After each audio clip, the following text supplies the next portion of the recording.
ஓம் சாய்ராம். நல்லது நினைப்போம், நல்லது நடக்கும். ஸ்ரீ சாய்நாத ஸ்தவனமஞ்சரி 60வது நாள் பாராயணம்.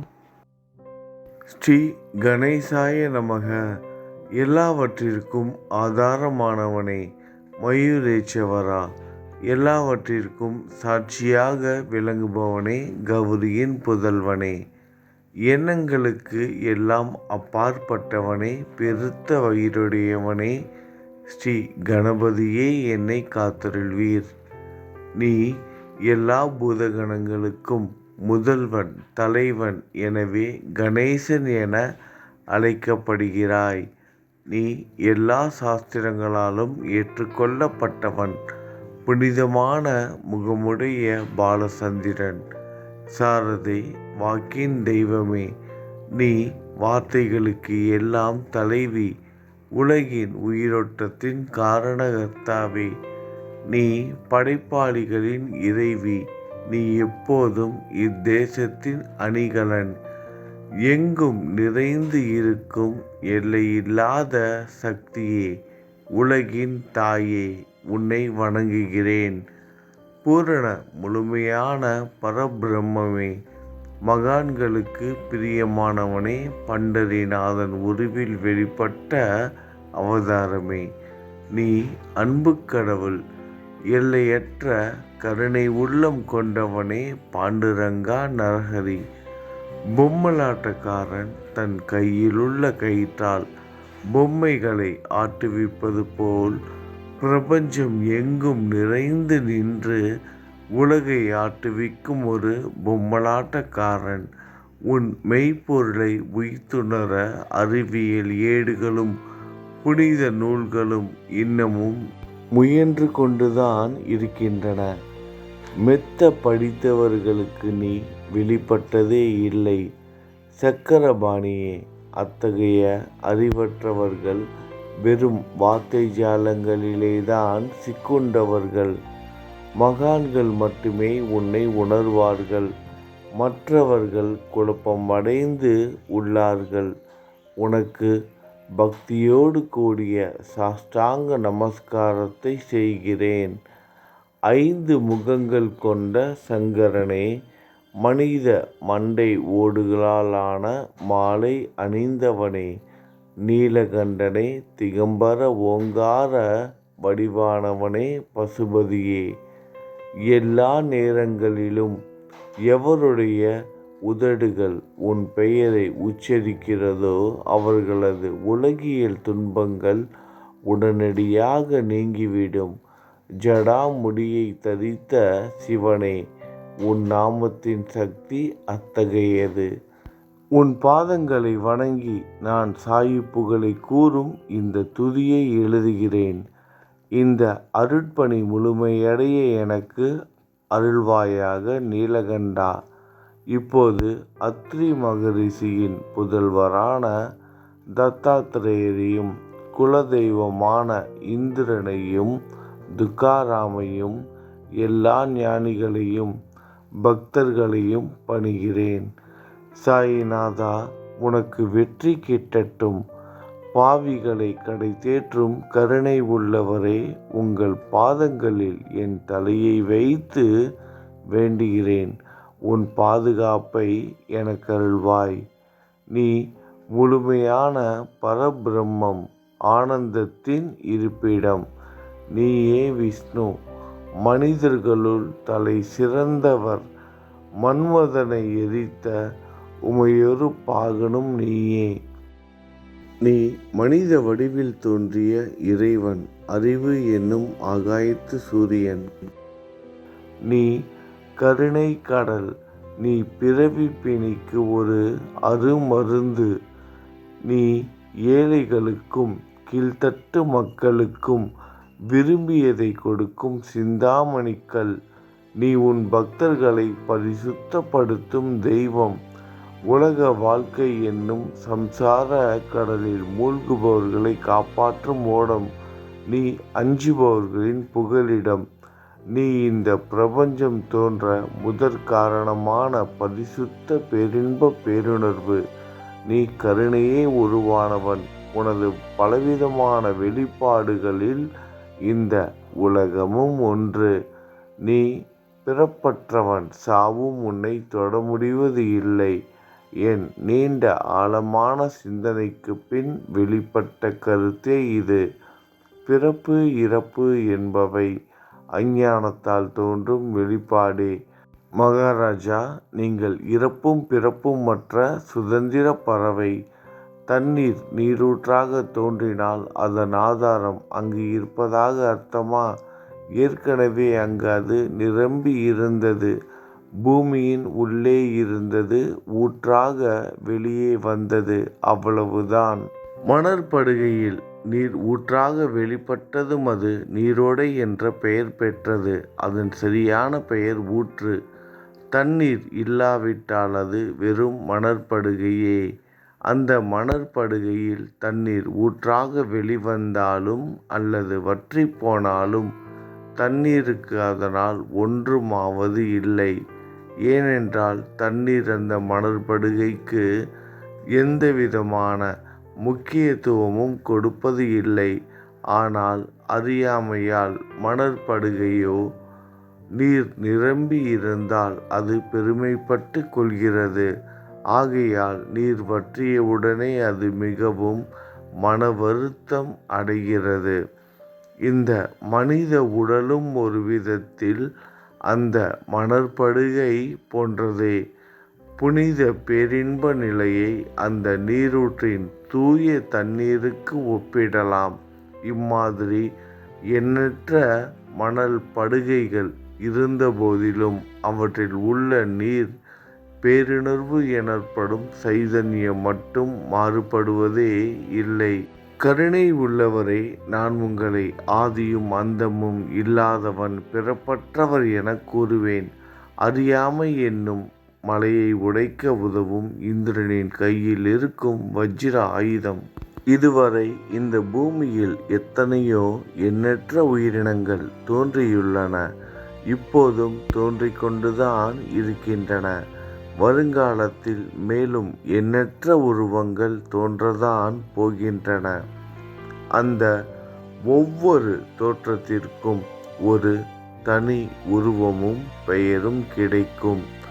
இந்த உயிர்கள் ஒவ்வொன்றும் பெயராலும் தோற்றத்தாலும் மட்டுமே இந்த உலகில் அடையாளம் காட்டப்படுகிறது. ஆகையால் அந்த சுத்த பேருணர்வு நிலையை நீ நான் என்று பிரித்து காட்டுவது சரியல்ல. ஏனென்றால் எது இரண்டாக தோன்ற முடியாதோ அதுவே உண்மையில் பரிசுத்த பேருணர்வு எனப்படும்.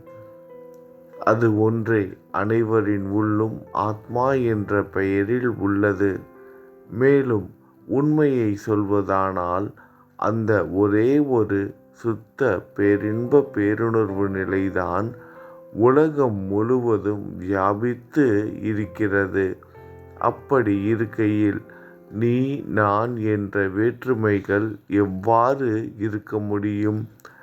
நீருண்ட மேகத்தில் உள்ள நீரின் தன்மை உலகெங்கிலும் ஒன்றே.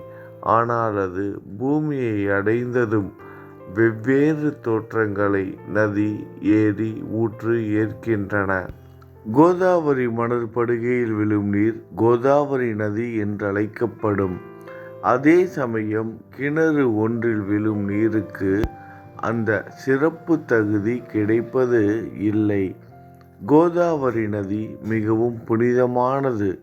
நீங்கள் அதில் உள்ள நீரை போன்றவர். நாங்கள் குளம், குட்டை, சகதியில் உள்ள நீர் போன்றவர்கள். நம் இருவருக்கும் இடையே உள்ள வித்தியாசம் இதுதான். எங்கள் வாழ்வின் குறிக்கோளை அடைவதற்கு நாங்கள் உங்களிடம் வர வேண்டும். கூப்பிய கரங்களுடன் சரணடைய வேண்டும். ஏனென்றால் நீங்கள் ஒருவரே புனிதத்தின் உறைவிடம். புனிதமடைந்த கோதாவரி நதி மணற்பரப்பில் மழை நீர் பாயத் தொடங்கும் பொழுது அந்த நீர் புனித தன்மையை அடையும். அதை வெறும் தண்ணீராக மட்டும் கருதினால் அந்த தண்ணீர் தான் எல்லா இடங்களிலும் இருக்கிறதே. கோதாவரி நதி தீரம் முழுவதும் புனிதமாக கருதப்பட்டது. பூமியின் அந்த மணற்பகுதி அதன் புனிதத்தன்மையை நிர்ணயம் செய்கிறது. நீருண்ட மேகத்தினின்று கீழே விழுந்த நீரின் புனிதத்தன்மையை எந்த பூமியின் பகுதி மாற்றவில்லையோ அந்த பகுதியை சாஸ்திரம் அறிந்தவர்கள் கோதாவரி என்று கூறுகிறார்கள். மற்ற பகுதிகளில் விழுந்த நீர் அந்த பகுதியில் உள்ள மண்ணின் குணத்தை ஏற்றுக்கொண்டது, புனிதத்தன்மையை இழந்தது. மேகத்தில் இருந்த பொழுது பரிசுத்தமாக இருந்த நீர் அசுத்தமாகவும் கசப்பாகவும் உப்பாகவும் மாறிவிட்டது. 6 வித உட்பகைகளை அகற்றி காமம், கோபம், பேராசை, வெறுப்பு, அகங்காரம், பொறாமை புனித உடலெடுத்து வந்த குருதேவா தங்களை புனித மகான் என்று அழைப்பதை சாலப் பொருந்தும்.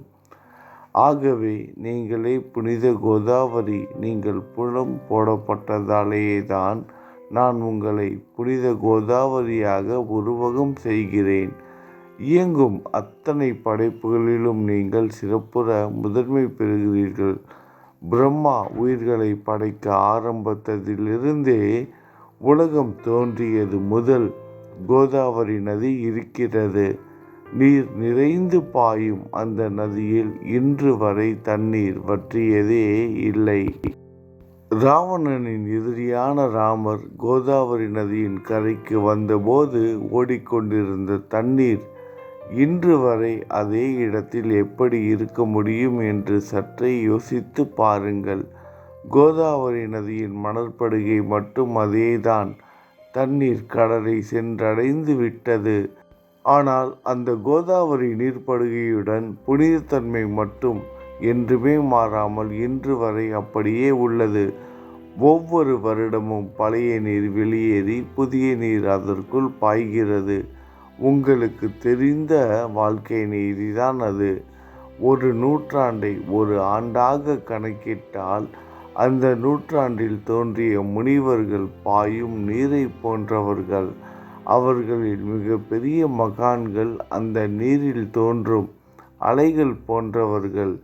இந்த புனித கோதாவரி நதியில் முந்தைய நூற்றாண்டுகளில் சனதர், சனந்தனர் போன்ற மகான்கள் வெள்ளமாக தோன்றினார்கள். பிறகு நாரதர், தும்ரு, துருவன், பிரகலாதன், மகாபலி சக்கரவர்த்தி, சபரி, அங்கதன், வாயுகுமாரனான அனுமான், விதுரர், கோபர்களும் கோபியர்களும் வெள்ளமாக தோன்றினர். இவ்வாறு இன்று வரை கடந்த நூற்றாண்டுகள் ஒவ்வொன்றிலும் ஒன்றன் பின் ஒன்றாக மகான்களாகிய வெள்ளம் தோன்றியது. சாயிநாதா, இந்த நூற்றாண்டில் புனித கோதாவரி நதியில் சந்தேகத்திற்கு இடமில்லாமல் நீங்கள் வெள்ளமாக பாய்ந்தீர்கள். எனவே உமது தெய்வீகமான பாதங்களை வணங்குகிறேன் மகாராஜா. நான் செய்யும் தவறுகளை உங்கள் கவனத்தில் வைத்து கொள்ள வேண்டாம் என மன்றாடி கேட்டுக்கொள்கிறேன். நான் ஒரு எளியவன், அறியாதவன், தீய குணங்கள் கொண்ட மிகப்பெரிய பாவி. என்னை புறம் தள்ளி விடாதீர்கள், கைவிட்டு விடாதீர்கள். மட்டமான உலோகத்தையும் தங்கமாக மாற்றும் சக்தி கொண்ட ரசவாதக்கல் இரும்பினுடைய இயற்கையான தன்மைகளை பொருட்படுத்துவது இல்லை. கோதாவரி நதி தன்னுள் கலக்கும் சிறு ஓடைகளை திருப்பி அனுப்புவது இல்லை. அநேக தீய குணங்களை என்னுள் கொண்டவன் நான். உங்களது கருணை மிகுந்த பார்வையால் அவற்றை சடுதியில் அழித்து விடுங்கள். இது மட்டும்தான் உங்கள் அடிமையான தாஷ்கனுவின் வேண்டுகோள். ரசவாத கல்லின் தொடர்பு ஏற்பட்டும் இரும்பின் இயற்கை தன்மைகள் அளிக்கப்படாவிட்டால் குருதேவா, அது ரசவாத கல்லின் பெருமைக்கு இழுக்கு அல்லவா? என்னை பாவியாகவே இருக்கும்படி விட்டுவிடாதீர்கள். தங்களை குறைவாக மதிப்பிட்டு கொள்ளாதீர்கள். நீங்கள் ரசவாதக்கல், நான் இரும்பு. எனக்கு ஏற்படும் இழிவுகள் தங்களுக்கு ஏற்படும் இழிவுகள் அல்லவா? ஒரு குழந்தை தவறுகள் செய்து கொண்டேதான் இருக்கிறது. ஆனால் அதற்காக தாயார் கோபமடைவது இல்லை. இதை தாங்கள் நினைவில் வைத்து கொண்டு எனக்கு உங்கள் அருள் ஆசிகளை தாருங்கள். சத்குரு சாயிநாதா, நீங்கள் எனது கற்பக விருட்சம், சம்சார கடலை கடக்க உதவும் கப்பல். சந்தேகத்திற்கு இடமின்றி நீங்கள் ஒருவர் மட்டுமே என்னை கடை தேற்ற முடியும். நீங்கள் எனக்கு காமதேனுவாகிய பசு. நீங்கள் சிந்தாமணிக்கல், ஞானவானில் சூரியன் தாங்கள். நீங்கள் நற்பண்புகளின் சுரங்கம், ஸ்வர்க்கத்திற்கு ஏறி செல்ல உதவும் ஏணி நீங்கள். புனித செயல்களின் நிறைகள் நிறைய கொண்டவரே, பரிசுத்தமானவரே, சாந்தி மற்றும் பேரின்பத்தின் மொத்த உருவமே, இரண்டாக இல்லாதவரே, வேறுபாடு இல்லாதவரே, அறிவு கடவுளே, குறைகளற்ற முழுமையான அறிவாக உருவெடுத்தவரே, மனிதர்களில் உன்னதமானவரே, சாந்தி மற்றும் மன்னிப்பதின் உறைவிடமே, பக்தர்களின் அடைக்கலமே, என்னை ஆசீர்வதியுங்கள், என்னை ஆசீர்வதியுங்கள். சத்குரு மச்சேந்திரநாதர் நீயே. சிவன் நெற்றிக்கண்ணை திறந்தவுடன் அந்த அக்னியில் தோன்றிய மகாத்மா ஜாலந்தரும் நீயே. நீங்கள் மகாராஷ்டிராவில் தோன்றி பக்தி மார்க்கத்தை பரப்பிய ஞானிகள் நிவர்த்திநாதர், ஞானேஸ்வரர், கபீர்தாசர், ஷேக் முகமது ஏகநாதர். நீங்கள் போதவா தத்தகுருவின் குரு நீங்களே. பண்டரிநாதரின் அடியவர் சாவதா மாலி. நீங்கள் உண்மையில் ஆஞ்சநேயரின் மறு அவதாரம், ராமபக்தர். நீங்கள் மகாராஷ்டிரா ஞானி பாண்டுரங்கன் மீது அபகங்கள் என்னும் கீர்த்தனை நிறைய இயற்றிய துக்காராம் சாயிநாதா. நீங்கள் முஸ்லிம் ஞானி ராமபக்தர் சகாராம். நீங்கள் தத்தாத்திரேயரின் மறு அவதாரம் மாணிக் பிரபு. உங்களது இன்றைய அவதார தோற்றம் மற்றும் உங்களுடைய எண்ணற்ற தன்மையை புரிந்து கொள்ள உண்மையில் கடினமாக இருக்கிறது. உங்களது ஜாதி குலம் பற்றிய எதையும் நீங்கள் எவருக்கும் வெளிப்படுத்தியது இல்லை. சிலர் உங்களை முஸ்லீம் என்கிறார்கள், சிலர் உங்களை பிராமணர் என்கிறார்கள். கிருஷ்ணரை போன்று எண்ணற்ற தெய்வீக லீலைகளை செய்வது எல்லாம் உங்களுக்கு ஒரு விளையாட்டு. ஸ்ரீ கிருஷ்ண பரமாத்மாவை பார்த்து உய்த்துணர்ந்த மக்கள் பலவிதமான பெயர்களிட்டு அவரை அழைத்தனர். சிலர் அவரை யதுகுலத்தின் அணிகலன் என்றார்கள், சிலர் அவரை மாடுகள் மேய்க்கும் இடையன் என்றனர். யசோதை அவரை பச்சிளம் குழந்தை என்றாள். கிருஷ்ணரின் மாமனாகிய கம்சன் அவரை மகா காலன், உயிரை குடிக்கும் யமன் என்றான். அர்ஜுனன் அவரை எங்கும் நீக்கமற நிறைந்துள்ளவர் என்றான். அவ்வாறே குருநாதா, ஒவ்வொரு மனிதனின் மனநிலைக்கு ஏற்ப, அவரவர் எண்ணங்களுக்கு ஏற்ப உங்களுக்கு பெயர்களை சூட்டினார்கள். மசூதி நீங்கள் வாழும் இருப்பிடம். இந்து மத வழக்கப்படி உங்கள் காதுகள் குத்தப்படவில்லை. பாத்தியா ஓதுவதை பார்த்து நீங்கள் முஸ்லீம் என்று கூறுவது பொருத்தமானதே. கருணாமூர்த்தியே, அதேபோல் நீங்கள் அக்னியை வழிபடுவதை பார்த்து நீங்கள் ஒரு இந்து என்று முடிவு செய்யப்பட்டது. இந்த வெளிப்புற வித்தியாசங்களை வீண் விவாதம் செய்யும் எண்ணம் கொண்டவர்களே விரும்புவார்கள். உண்மையான ஞானத்தில் ஆர்வம் கொண்டவர்கள் இந்த வெளிப்புற வேறுபாடுகளுக்கு முக்கியத்துவம் தரமாட்டார்கள். நீங்கள் பிரம்மத்தின் நிலையில் இருக்கிறீர்கள். ஜாதி குலம் போன்றவை உங்களுக்கு முக்கியமில்லை.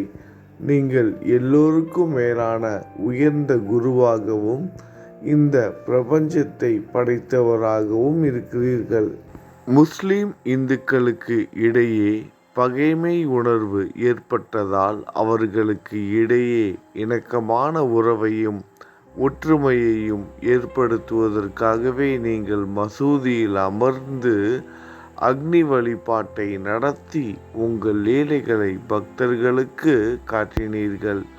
நீங்கள் ஜாதி மதங்களுக்கு அப்பாற்பட்டவர். நீங்கள் பிரம்மமே. உண்மையில் அதுவே பிரம்மமே நீங்கள்தான். நீங்கள் உண்மையில் எண்ணங்களுக்கும் அப்பாற்பட்டவர். உங்களை பற்றிய வாத பிரதிவாதங்கள், ஊகங்கள், ஆதாரம் இல்லாத கருத்துக்கள் நடமாடும் இடத்தில் என் வார்த்தைகளுக்கு முக்கியத்துவம் எப்படி கிடைக்கும்?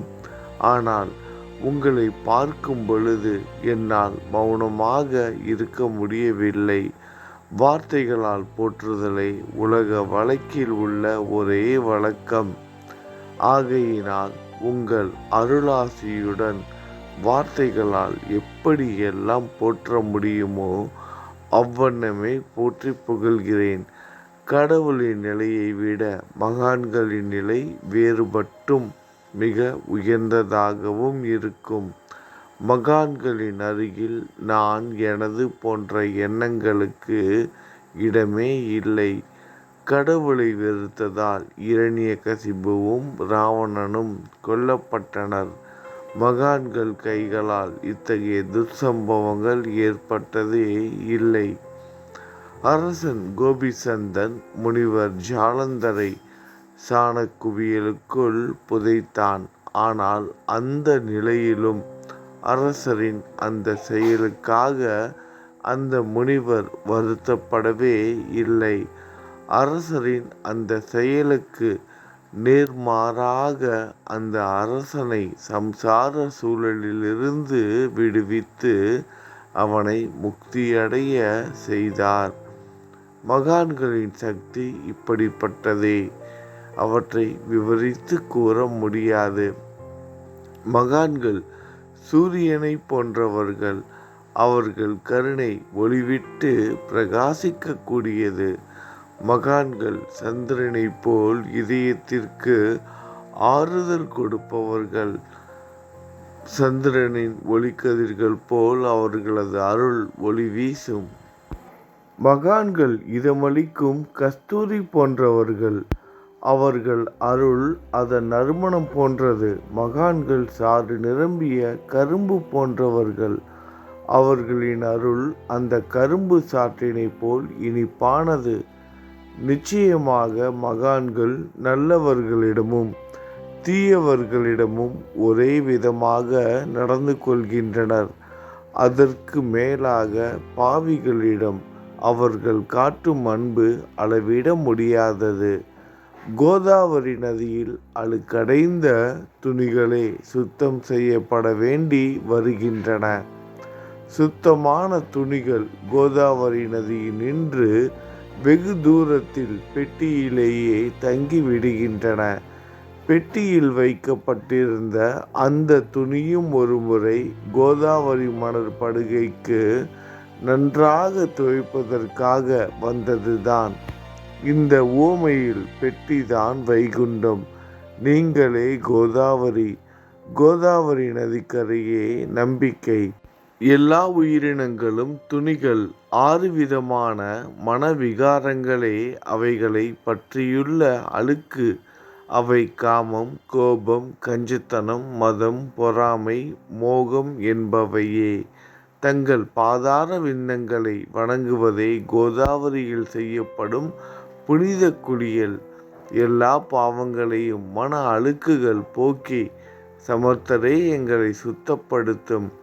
சம்சார வாழ்க்கையில் சுழலும் மக்களாகிய நாங்கள் மேலும் மேலும் பாவம் செய்கிறவர்களாக இருக்கிறோம். எனவே மகான்களின் தரிசனம் பெறுவதற்கு நாங்கள் தகுதியுடையவர்கள் ஆகிறோம். கோதாவரி நதியில் தண்ணீர் நிரம்பி உள்ளது. படித்துறையில் துவைப்பதற்காக துணிகள் வருகின்றன. அவை துவைக்கப்பட்டு சுத்தப்படுத்தப்படாவிட்டால் அது கோதாவரி நதிக்கல்லவா இழுக்கை தேடித்தரும். நீங்கள் அடர்ந்த இலைகளுடன் கூடிய நிழலையும் குளிர்ச்சியையும் தரும் மரம். உண்மையில் நாங்கள் வழிப்போக்கர்கள். எங்களை 3 வித துக்கங்கள், இயற்கை இடர்பாடுகளால் வரும் துன்பங்கள், நமது உடலுக்கு வரும் நோய் நொடிகள், அஞ்ஞானத்தால் நிரம்பிவிடும் பாவ மூட்டை எனப்படும் வெயில் சுட்டெரிக்கின்றன. கருணாமூர்த்தியே, அந்த சுட்டெரிக்கும் 3 வித தாபங்களின் வெப்பத்திலிருந்து எங்களை காப்பாற்றும்.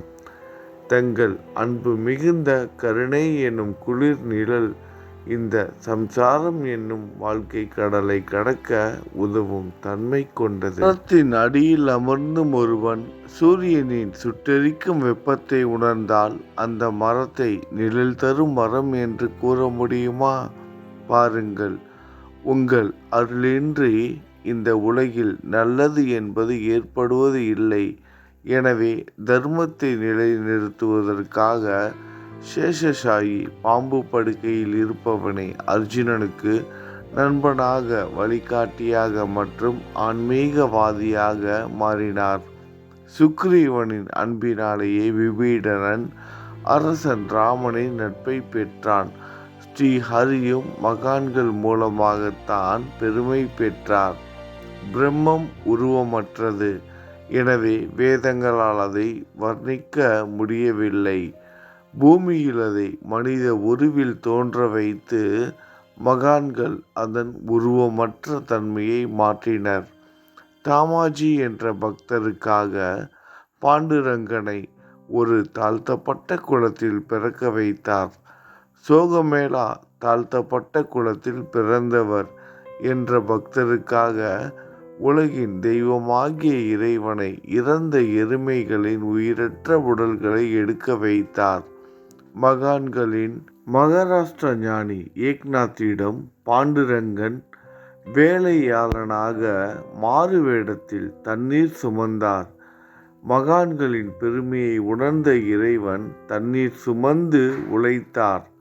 உண்மையில் மகான்கள் எல்லாவற்றையும் தாங்கும் சக்தியும் சச்சிதானந்த பிரபுவுமாகிய இறைவனின் எஜமானர்களே. இறைவனை விட மகான்கள் பெருமை பெரியதல்லவா? இதற்கு மேலும் சொல்வதற்கு எதுவும் இல்லை. நீங்களே என் தாயும் தந்தையும் ஷீரடி கிராமத்தில் வசிக்கும் சத்குரு சாயிநாதா பாபா, உங்கள் லீலைகளை எவர் ஒருவராலும் உண்மையிலேயே முழுமையாக புரிந்து கொள்ள முடியாது என்கிற போது சாதாரண மனிதனாகிய நான் எவ்வாறு அவற்றை விளக்க முடியும்? கூறுங்கள். எல்லா உயிரினங்களையும் காப்பாற்ற நீங்கள் ஷீரடிக்கு வந்து இருக்கிறீர்கள். மண் அகல் விளக்குகளில் வெறும் தண்ணீரை ஊற்றி அவற்றை எரிய வைத்தீர்கள். மிக குறுகிய மரப்பலகையை தொங்கும் ஊஞ்சல் படுக்கையாக்கி உங்கள் யோக சக்தியை உங்கள் பக்தர்களுக்கு காட்டினீர்கள். அநேக பெண்களின் மலட்டுத்தன்மையை முழுவதுமாக நீக்கினீர்கள். உதியின் மூலம் அநேகம் பேரின் வியாதிகளை குணமடைய செய்தீர்கள். இவ்வுலக சம்பந்தமான துன்பங்களை நீக்குவது உங்களுக்கு ஒரு பொருட்டே அல்ல. யானை ஒன்று எறும்பை சுமையாக கருதுமா? குருராயா, இப்பொழுது இந்த எளியவன் பால் கருணை காட்டுங்கள். உங்கள் பாதங்களில் சரணடைந்து விட்டேன். என்னை திருப்பி அனுப்பி புறம் தள்ளி விடாதீர்கள். மகாராஜ், நீங்கள் அரசர்களுக்கு எல்லாம் அரசன். நீங்கள் குபேரனை விட செல்வம் அடைந்தவர். நிச்சயமாக தன்னிகரற்ற வைத்தியர். உங்களை விட மேலானவர் எவரும் இல்லை. மற்ற கடவுள்களை வணங்குவதற்கு தனித்தனியாக பூஜை பொருட்களும் வழிபாட்டு முறைகளும் உள்ளன. ஆனால் உங்களை வணங்குவதற்கு தகுதியான பொருட்களே இந்த உலகில் இல்லை. சூரியனின் ராஜ்யத்தில் தீபாவளி பண்டிகையை கொண்டாடுவது என்றால் எந்த விதமான பொருட்களை கொண்டு அதை கொண்டாடுவோம்? சமுத்திரத்தின் தாகத்தை தணிக்க பூமியில் போதுமான தண்ணீர் கிடைக்காது.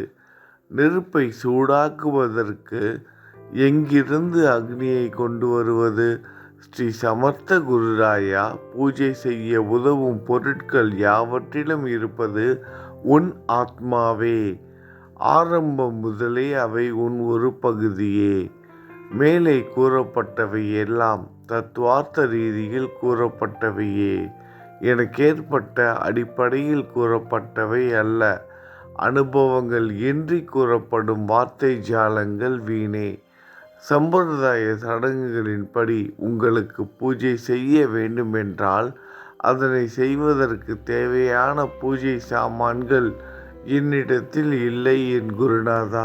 கருணை உடையவரே, அடிக்கடி என் கற்பனை திறனின் அடிப்படையில் உங்களுக்கு நான் வழிபாடு செய்கிறேன். அந்த வழிபாட்டை இந்த அடிமையிடமிருந்து ஏற்றுக்கொள்ளுங்கள்.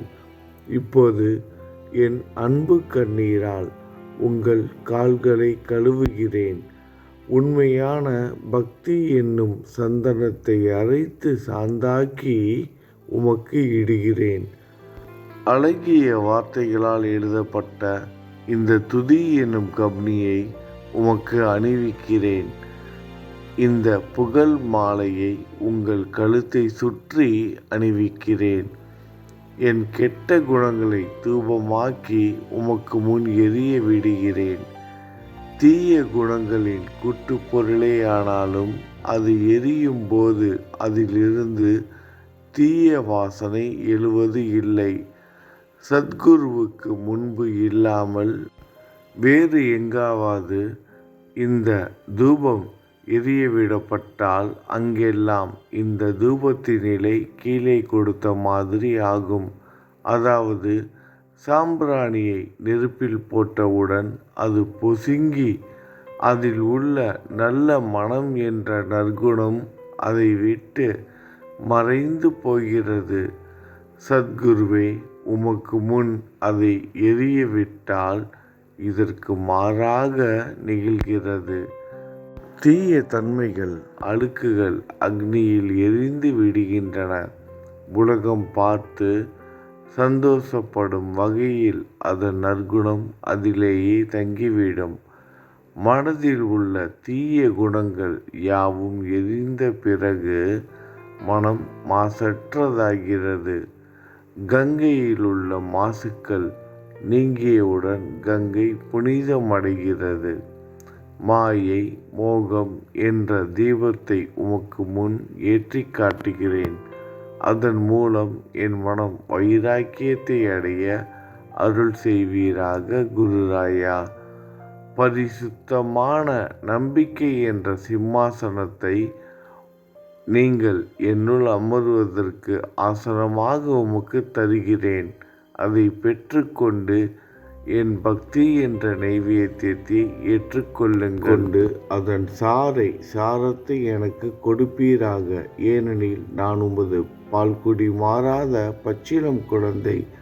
உங்கள் அருட்பாலில் எனக்கு உரிமை உண்டு. என் மனதையே உமக்கு தட்சணையாக கொடுக்கிறேன். ஆகையால் நான் செய்யும் காரியங்கள் யாவற்றிலும் நான் செய்பவன் என்று நான் உரிமை கொண்டாட முடியாது. ஏனென்றால் நினைக்கும் மனதை தான் உமக்கு அர்ப்பணித்து விட்டேனே. இப்பொழுது பணிவுடன் கூடிய பிரார்த்தனையோடு உங்களை சாஷ்டாங்க நமஸ்காரம் செய்கிறேன். தெய்வீக சாயிநாதா, தயவு செய்து நீங்கள் அதை ஏற்றுக்கொள்ளுங்கள். 8 பிரார்த்தனைகள். சாயிநாதா, சாந்தமான மனமுடையவரே, அறிவின் சிகரமே, அன்புள்ளம் கொண்டவரே, கருணை கடலே, உண்மையின் உறைவிடமே, மாயை என்னும் இருளை அகற்றுபவரே, ஜாதி மதங்களுக்கு அப்பாற்பட்ட துறவியே, எங்களின் புரிந்து கொள்ளும் திறமைக்கும் அப்பாற்பட்டவரே, அன்பின் இருப்பிடமே, ஷீரடிநாதா, என்னை காப்பாற்றும். ஞான சூரியனே, ஞானத்தை அளிப்பவரே, எல்லாவித நல்ல செயல்களையும் செய்பவரே, பக்தர்களின் மனங்களில் ஒளிரும் பரமஹம்சரே, தங்களை சரணடைந்தவர்களை காப்பவரே, படைக்கும் தொழில் புரியும் பிரம்மாவே நீங்கள், காக்கும் கடவுள் விஷ்ணுவே நீங்கள், 3 உலகங்களையும் பூவுலகம், சொர்க்கம், நரகம் கடைசியில் லயமடைய செய்யும் ருத்திரனும் சிவன் நீங்களே. நீங்கள் இல்லாத இடமே இந்த பூமியிலேது. எல்லாம் அறிந்த இறைவன் நீங்கள். எங்கள் அனைவரின் இதயங்களிலும் வசிப்பவரும் நீங்களே. எனது எல்லா குற்றங்களையும் மன்னிக்க வேண்டும் என வேண்டி கேட்டுக்கொள்கிறேன். அலை அலைகளாக வரும் சந்தேகங்களையும் மன மயக்கங்களையும் போக்குவீராக. நீங்கள் பசு, நான் புதிதாக பிறந்த இளம் கன்று. நீங்கள் சந்திரன், நான் சந்திர காந்தக்கல். தங்கள் பாதங்கள் கங்கை நதி. புண்ணியத்தை தருவதால் பணிவுடன் இந்த அடிமை உங்களுக்கு தலை வணங்குகிறேன். உங்கள் கைகளை என் தலைமீது வைத்து ஆசி கூறுங்கள். கவலைகளும் துன்பங்களும் பறந்தோடட்டும். நான் உங்கள் அடிமை. இந்த 8 துதிகளையும் கூறி நான் உங்களை சாஷ்டாங்கமாக நமஸ்கரிக்கிறேன். எனது பாவங்கள், துயரங்கள், ஏழ்மை யாவும் உடனடியாக விலகட்டும். நீங்கள் பசு, நான் இளம் கன்று. நீங்கள் தாய், நான் உங்கள் குழந்தை. என் மீது கடுமை காட்டாதீர்கள். நீங்கள் மேற்கு தொடர்ச்சி மலைப்பகுதி, மலையகிரியில் உள்ள சந்தனம். நான் முள் அடர்ந்த புதர். நீங்கள் புனிதமான கோதாவரி நீர். நானோ பெரும் பாவி. குருநாதா, உங்கள் தரிசனம் கிடைத்த பிறகும் என்னிடம் உள்ள கெட்ட குணங்கள் என்ற அழுக்கு என் மனதிலேயே தங்கி இருக்குமானால் உங்களை சந்தனம் என்று யார் கூறுவார்கள்? கஸ்தூரியின் அருகாமையில் உள்ள மண்ணும் உயர்வாக போற்றப்படுகிறது. மலரின் தொடர்பினால் தானே அதன் நாரும் தலையில் உயர்ந்த இடத்தை பிடிக்கிறது. மகான்களும் அப்படிப்பட்டவர்களே. அவர்களுடன் தொடர்புடைய எந்த பொருளும் மிகவும் உயர்வாக மதிக்கப்படுகிறது. சிவபெருமான் விபூதி, லங்கோடு, நந்தி ஆகியவற்றை ஏற்றுக்கொண்டதால் 8 திக்குகளிலும் அந்த பொருட்கள் புகழப் பெறுகின்றன. இடையர்களை மகிழ்விப்பதற்காக யமுனை நதிக்கரையில் உள்ள பிருந்தாவனத்தில் உலகிற்கெல்லாம் இறைவன் தகிகாலா உரியடி விளையாட்டு என்ற விளையாட்டை விளையாடினான். அதுவும் அறிவுடையோர் மத்தியில் ஏற்றுக்கொள்ளப்பட்டது. ஆகவே நான் பாவியான போதிலும் உங்கள் சேவையில் ஈடுபட்டு உள்ளேன். குருநாதரே, என் நிலைமையை பற்றி உன் மனதில் எண்ணிப் பாரும்.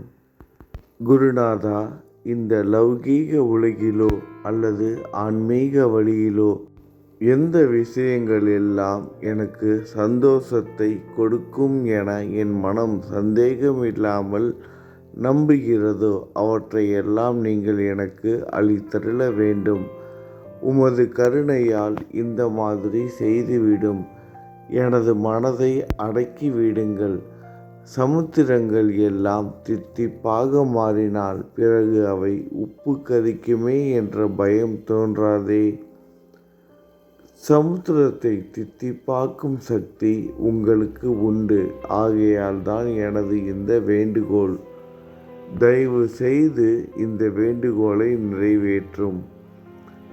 என்னிடம் என்னென்ன குறைகள் உண்டோ அவை அனைத்தும் உங்களுடையதே. ஆத்ம ஞானம் பெற்றவர்களில் முதலிடத்தில் உள்ள உங்களிடம் குறை என்பதை பொருந்தாதே. இப்போது இதற்கு மேலும் நான் ஏன் அதிகம் பேச வேண்டும்? நீங்கள்தான் எனது ஒரே அடைக்கலம். தாயின் இடுப்பில் உள்ள குழந்தை இயல்பாகவே பயமற்று இருக்கும். மகாராஜ், இந்த துதியை எவரவர்கள் அன்புடன் படிக்கிறார்களோ அவர்கள் ஒவ்வொருவரின் ஆசைகளை தயவு செய்து நிறைவேற்றும். இந்த துதியை படிப்பவர்களின் 3 வித தாபங்களையும், இயற்கையின் இடர்பாடுகளில் வரும் துன்பங்கள், நமது உடலுக்கு வரும் நோய் நொடிகள், அஞ்ஞானத்தால் நிரம்பிவிடும் பாவ மூட்டை 1 ஆண்டிற்குள் விலகிவிடும் என்பதே இந்த துதிக்கு உங்களது ஆசியாக என்றென்றும் நிரந்தரமாக இருக்கட்டும். குளித்து முடித்துவிட்டு மனதில் முழுமையான நம்பிக்கையுடன் தொடர்ந்து இந்த துதியை பாராயணம் செய்ய வேண்டும். அப்படி முடியாவிட்டால் வாரம் வாரம் வியாழந்தோறும் சத்குருவை வணங்கி அவர் உருவை தியானம் செய்து கொண்டு இந்த துதியை பாராயணம் செய்யுங்கள். இதுவும் கூட முடியாவிட்டால் மாதம் மாதம் வரும் 2 ஏகாதசி தினங்களில் இந்த துதியை பாராயணம் செய்யுங்கள். இது ஏற்படுத்தும் விளைவுகளை பார்த்து அதிசயப்படுவீர்கள். குருமூர்த்தியான சாயிநாதர் இந்த துதியை பாராயணம் செய்பவர்களுக்கு இவ்வுலகியல் ஆசைகளை முழுமையாக உடனடியாக நிறைவேற்றுவார். இந்த துதியை திரும்ப திரும்ப பாராயணம் செய்வதால் முட்டாள்கள் கூர்மையான புத்தியை அடைவார்கள். யாருடைய வாழ்நாளாவது குறைவானதாக இருப்பின் இந்த துதியை அவர்கள் படிப்பதால் 100 ஆண்டு காலம் வாழ்வார்கள்.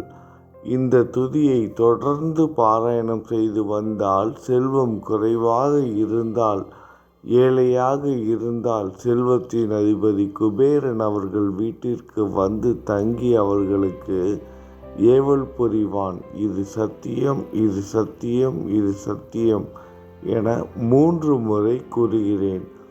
குழந்தை செல்வம் இல்லாதவர்கள் இந்த துதியை தொடர்ந்து படித்து வந்தால் குழந்தை செல்வம் பெறுவர். இந்த துதியை படிப்பவர்களின் வியாதிகள் எல்லா பக்கங்களிலும் பறந்தோடிவிடும். வியாதியினின்று குணம் கிடைக்கும். இந்த துதியை திரும்ப திரும்ப படித்தால் பயம் மற்றும் கவலை மறைந்து போகும். மதிப்பும் மரியாதையும் கிடைக்கும். அழிவற்ற பிரம்மத்தை உணர்வார்கள். பிரம்ம ஞானம் கிட்டும். அறிவுடையோரே, இந்த துதியின் மீது உங்கள் இதயங்களில் முழுமையான நம்பிக்கை வையுங்கள். சந்தேகங்கள், நம்பிக்கையின்மை, தவறான எண்ணங்கள் ஆகியவற்றிற்கு கொஞ்சம் கூட மனதில் இடம் கொடுக்காதீர்கள். ஷீரடிக்கு புனித பயணம் மேற்கொள்ளுங்கள். பாபாவின் தாமரை பாதங்களை மனதில் நிறுத்துங்கள். அவர் அனாதைகளின் உறவினர். பக்தர்களின் விருப்பங்களை நிறைவேற்றும் கற்பகத்தரு. பாபாவால் உணர்வூட்டப்பட்டு இந்த துதியை நான் இயற்றினேன். இல்லாவிட்டால் எந்த விதமான முக்கியத்துவமும் இல்லாத என்னால் இந்த துதியை எவ்வாறு எழுத முடியும்? சக ஆண்டு 1840, ஆங்கிலம் ஆண்டு 1918. புரட்டாசி மாதம் வளர்பிறையில் விநாயகர் சதுர்த்தி அன்று திங்கட்கிழமை 2வது யாமத்தில் சூரிய உதயத்திற்கு முன் இந்த பாமாலை நிறைவு செய்யப்பட்டது. புனிதம் வாய்ந்த நர்மதா நதிக்கரையில் இந்தூருக்கு அருகில் உள்ள ஊரான மகேஸ்வர சேத்திரத்தில் ஸ்ரீ அகல்யா தேவியின் சந்நிதியில் ஸ்ரீ சாயிநாதரை போற்றி பாடும் இந்த ஸ்தவன மஞ்சரி நிறைவடைந்தது. மகேஸ்வரம் என்ற புனித தலத்தில் இந்த துதி நிறைவடைந்தது. ஸ்ரீ சாயிநாதர் என் மனதிற்குள் புகுந்து இந்த துதியின் ஒவ்வொரு வார்த்தையையும் என்னை கூற வைத்தார். எனது சீடன் தாமோதரன் இதை நான் கூற கூற எழுதினான். தாஸ்கனுவாகிய நான் எல்லா ஞானிகள் மற்றும் துறவிகளின் வேலையால் எங்கும் மங்களம் பொங்கட்டும். ஸ்ரீ சாயிநாதரை போற்றி பணிவுடன் எழுதப்பட்ட இந்த ஸ்ரீ சாயிநாத ஸ்தவன மஞ்சரி என்ற துதி பாராயணம் செய்பவர்கள் சம்சார கடலை கடக்க உதவட்டும். இது ஸ்ரீ பாண்டுரங்கனுக்கு தாஸ்கனுவின் நம்பிக்கை மற்றும் பணிவோடும் கூடிய பிரார்த்தனை. நல்லது நினைப்போம், நல்லது நடக்கும். ஓம் சாய்ராம்.